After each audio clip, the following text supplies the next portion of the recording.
Hello and welcome to this tutorial. In this tutorial, I will be telling you about the changes or you can say updates in the area of DTO, data tiering optimization in SAP BW for 2021 SP04 release.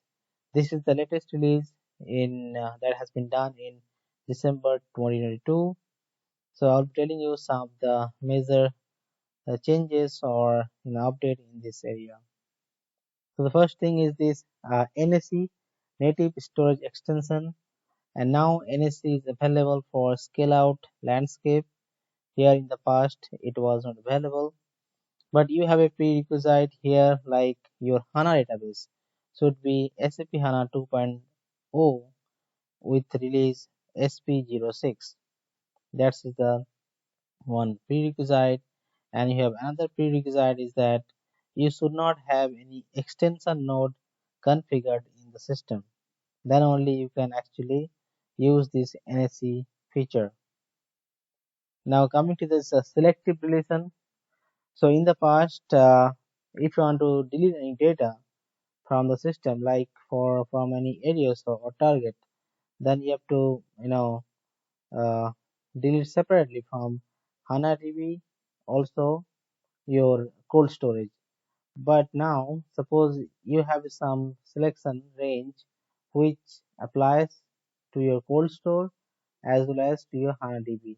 So now with this range your data can be deleted from the cold storage as well, so that you know you don't need to separately delete into areas. So within one single range you can delete the data from HANA DB as well as from the cold store. Now coming to this extension update for ADSO.